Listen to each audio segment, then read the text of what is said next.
can you expect your patients to visit with so many animals in the house?" She placed her hands on her hips and spoke sternly. "That's the 4th patient the animals have driven away. Mr. Jenkins says that he won't come back. Even the minister has had enough. We cannot afford to lose any more. If you keep this up, we will lose all our best patients." Sarah was really quite angry. "But I like the animals better than our best patients," said the doctor. "You are ridiculous," said his sister. Then she walked out of the room. As time went on, the good doctor got more and more animals.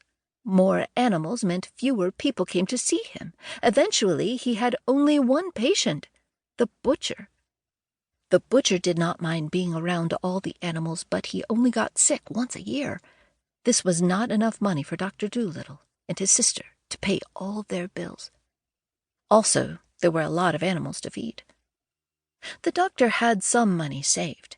It could have lasted years, but he kept bringing home more animals, so he moved the white mice into a dresser drawer and sold the piano. Then he sold his brown suit.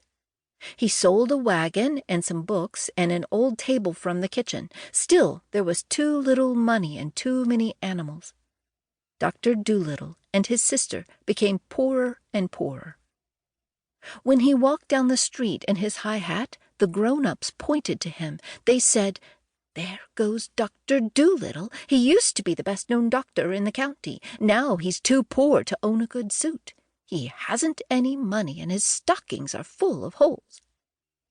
Dr. Dolittle paid no attention. He was still a happy man. And the dogs and cats and children still ran after him. The dogs still wagged their tails, and the children still asked questions. As always, the good doctor took his time to talk to them all. Chapter 2. Animal Language. One day the butcher stopped by for a visit. He noticed that the doctor's coat had several patches. The butcher knew that he was the doctor's only patient. He knew Dr. Dolittle and his sister must be very poor with so little income. The butcher looked around the kitchen and noticed all the animals. They all looked happy and healthy. Suddenly the butcher had an idea. "I know," he exclaimed. "Why don't you stop being a people doctor and start being an animal doctor?" Polynesia the parrot was sitting on the windowsill singing a song to herself. When she heard the butcher say this, she stopped to listen.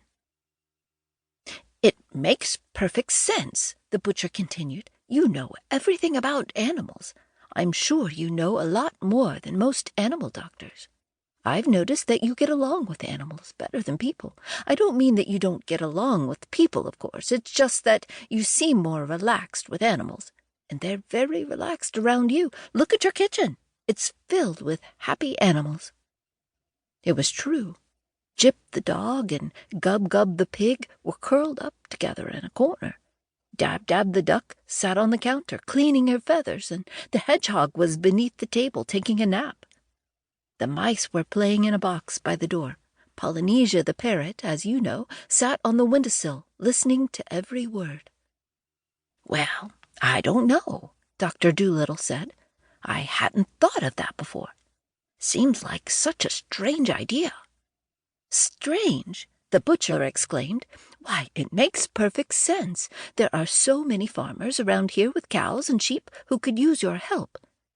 Plus, there are all the cats and dogs in town. Animals get sick just as often as people. Trust me," he said. "You should be an animal doctor." After the butcher left, Polynesia flew from her perch and sat beside Dr. Dolittle. "That man has a lot of sense," she said. "You should be an animal doctor. Those people were silly to stop coming here.